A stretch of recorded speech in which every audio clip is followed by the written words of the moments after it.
Welcome to Headline to Heartline. Every headline is a doorway. Tonight we'll step through together. If you care about how a favorite song finds its way from our playlist to the wider world, this episode matters. We're talking about Lady Gaga's Vanish Into You, the Mayhem track so many of you, and yes, me too, have fallen for, and whether it's about to become a full-fledged single. The spark for this question is real-world momentum. After Gaga's quiet, elegant performance on The Late Show with Stephen Colbert in New York on September 8, 2025, the clip has drawn about 1.1 million views in roughly 3 weeks on YouTube as of today, October 4th. That level of attention gets industry people, radio programmers, and fans all paying closer attention. Let's begin where the earliest clues often hide: the packaging. Several physical editions of Mayhem carried a small hype sticker, the promotional blurb on the shrink wrap, that spotlighted a handful of tracks: Disease, Abracadabra, Vanish Into You, and the Bruno Mars duet Die With a Smile. Stickers like that don't promise a single, but they usually mark songs the team expects to emphasize in marketing, radio, or TV.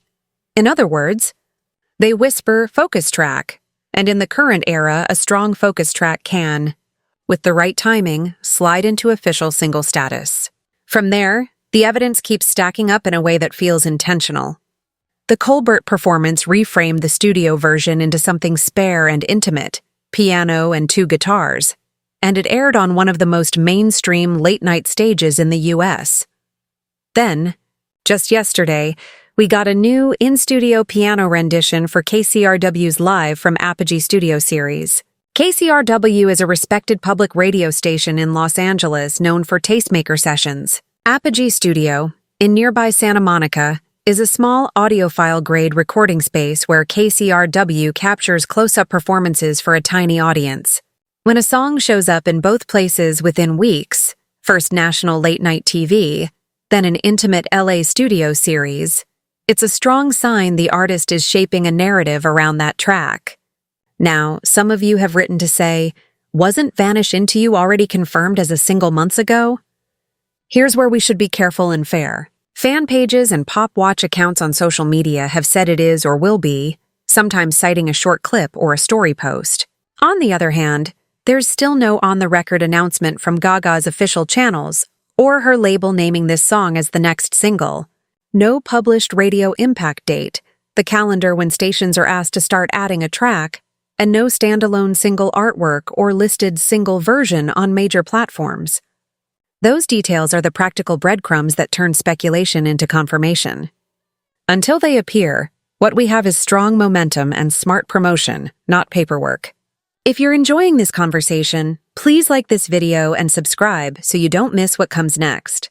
Let's talk about why these alternate versions matter, especially to listeners who've lived through a few musical eras. A stripped-down performance lets us hear the lyrics and the breathing space between notes. It also helps an artist test how a song lands outside the album's production. Does the melody hold in a quieter room? Does the story feel truer up close? Does the audience lean in? For a track like Vanish Into You, the answer appears to be yes. It's my favorite on the album because it carries 2 feelings at once: devotion and distance. Many fans hear an unspoken story in it. The sense of a woman singing from the edge of her own life to the person she loves, half present and half elsewhere. That's why so many of us are hoping for a ghost-style visual, not horror, but a quiet tableau where she moves through familiar rooms as if time has loosened its grip, and love is the only thing holding her in place. Imagine seeing her cross a hallway, sit at a bedside, glance at a photograph, and then stand at a balcony while the city hums below. No theatrics required, just the plain suspense of love and memory sharing the same air. There's also a simple, everyday reason single status matters. When a label declares a single, radio stations get a schedule and a push. Playlists on streaming services are more likely to feature the track prominently, and a music video budget, if there is one, tends to arrive with a timeline. For you, that means the song shows up more often where life happens: on a morning drive, while you cook dinner, when you're walking in a store and hear the chorus float across the aisle. Singles create shared moments. They make a private favorite, a public conversation. Where does that leave us tonight? On one side, we have packaging that flagged Vanish Into You early, a late-night performance in New York that drew notable attention quickly, and an intimate KCRW session recorded in Santa Monica that underlines the song's emotional center. On the other side, we have no formal single announcement, no posted radio date, and no official video announcement tied to Halloween or any other week. Both things can be true at once. The story is moving, and the stamp of confirmation hasn't landed. So here's my take, offered with respect for both the art and the rollout. The signals are loud enough to say Vanish Into You is the people's single already. Whether the industry label catches up this week or next month is a business choice. The heart of the matter is that the song is connecting. If the team gives us a video, especially one with that quiet, ghost-style mood, it will only deepen what many listeners are already feeling.